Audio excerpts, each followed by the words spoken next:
antes de você julgar, criticar ou mesmo tirar conclusões precipitadas, por favor, primeiro ouve a história até o final e só depois comenta, ok?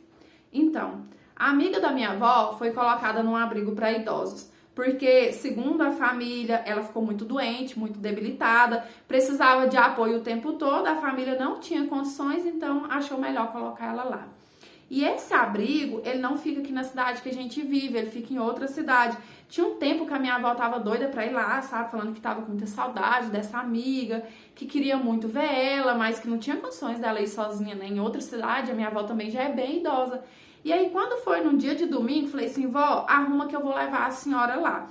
E aí a gente foi. Quando eu cheguei naquele lugar, olha, pode parecer bobeira da minha parte, mas a sensação que eu tive foi que aqueles velhinhos foi abandonado ali. Pode ser bobeira da minha parte, mas foi a impressão que eu tive, sabe? Eu senti muita dó. E aí, enquanto a minha avó ficou conversando com essa amiga dela, eu fui visitar os outros velhos que moravam ali, né? Conversei com praticamente todo mundo daquele lugar. E assim, tinha muitos que já estavam caducando, falava coisa com coisa, tinha alguns que nem falava mais e tinha uns que era assim, super lúcido, saudável, não tinha nada para estar naquele lugar e tava simplesmente porque a família não quis eles mais. E o último quarto que eu visitei foi o quarto do lado da amiga da minha avó e quem morava lá era um senhor de 70 anos. Eu entrei, sentei na cama dele e quando eu comecei a conversar com ele, eu fiquei chocada o quanto aquele senhor é uma pessoa inteligente. E eu sou, assim, completamente apaixonada por pessoas inteligentes, muito lúcido, esperto, fala bem, anda bem, se expressa melhor que muito professor por aí. Então, eu não entendi o motivo dele estar naquele lugar, porque, assim, aparentemente muito saudável, né, de corpo e de mente, então... E aí eu fiquei conversando, e teve um momento que eu não resisti e resolvi perguntar o porquê que ele estava lá. E aí ele falou assim, eu vou te contar um pouco. E agora eu vou falar com as palavras que ele me contou, tá? Ele falou assim... Eu e a minha esposa, a gente teve uma filha só. E por causa disso, de ser filha única, a gente sempre fez tudo que ela quis, sempre deu tudo que ela pediu. E acabou que isso fez ela se tornar uma pessoa egoísta e mimada que só pensa nela mesma. E aí ele disse que essa filha dele se casou e teve um casal de filhos.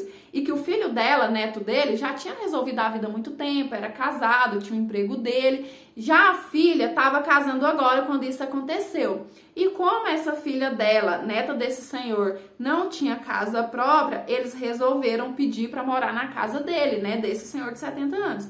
E aí eu fiquei com muita dó quando ele me falou isso, gente. Ele falou assim que quando a neta veio pedir para morar na casa dele, ele disse que foi assim um dos momentos mais felizes da vida dele. Ele disse que teve a sensação de quando ele foi pai, só pra gente ter noção quanto ele ficou feliz.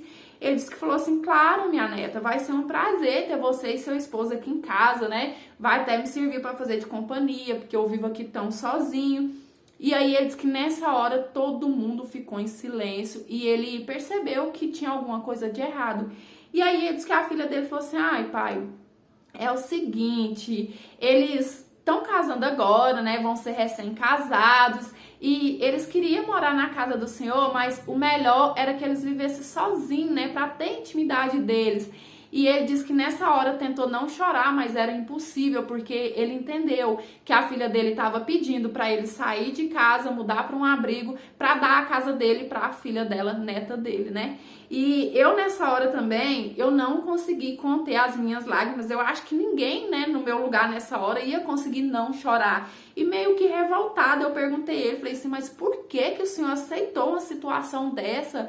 E ele falou assim, ah, minha filha, depois que eles me pediram isso, eu não tive ânimo, sabe? Não tive vontade mais de continuar naquela casa, achei melhor vir pra cá.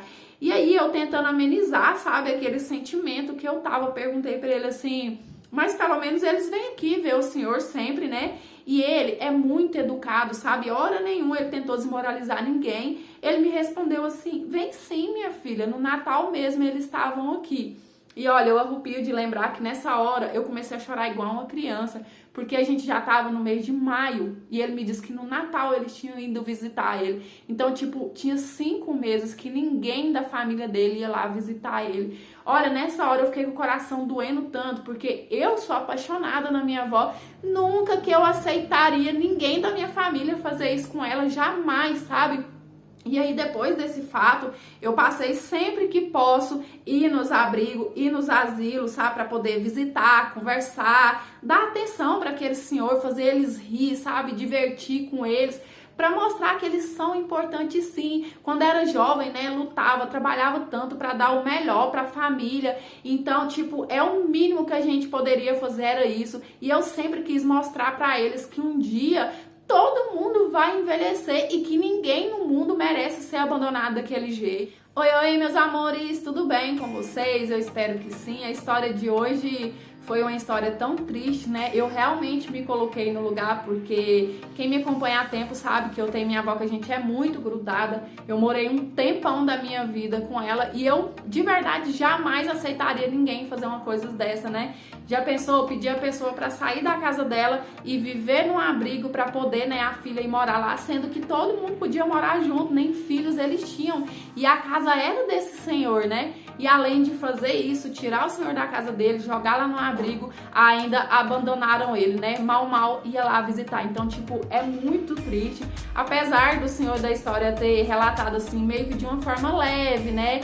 Ter meio que aceitado, a gente sabe que é triste sim uma pessoa ser jogada assim como se fosse um objeto que não valesse nada mais e tipo só descarta ali no canto. Então, gente, pelo amor de Deus, valorizem os velhinhos de vocês, que eu tenho certeza que na juventude lutou tanto, trabalhou tanto para dar do bom e do melhor para a família. E como a menina da história diz, isso é o futuro de todos nós. Se a gente não morrer novo, a gente vai envelhecer e a gente não vai querer ser abandonado jamais. E é isso, espero muito que tenham gostado dessa interpretação de hoje, apesar da história ter sido tão triste, né? Dê seu joinha, que é muito importante para o crescimento do canal, sempre falo isso aqui. Se inscreva se ainda não for inscrito para fazer parte do nosso cantinho, ativa o sininho de notificação, porque assim, toda história que eu postar, o YouTube vai te notificar. Me siga lá no Instagram para ficar mais pertinho de mim, lá eu posto stories 24 horas, tá? E se você quiser me enviar a sua história para eu estar lendo, analisando e de repente ela passar aqui no canal, é por esse e-mail que eu vou deixar aqui passando na sua telinha, porque eu gosto sempre de lembrar que esse canal é interpretação de histórias de vida, não é conto erótico, nada do tipo, tá? Histórias que são reais, baseadas em fatos reais e muitas fictícias. Tem sim muitas histórias fictícias que os inscritos escrevem e me mandam, ou que eu mesma escrevo. Não tenho intenção de enganar ninguém. A minha intenção é trazer entretenimento para vocês, uma troca de experiências, e muitas histórias deixam uma lição de vida sim. E é isso.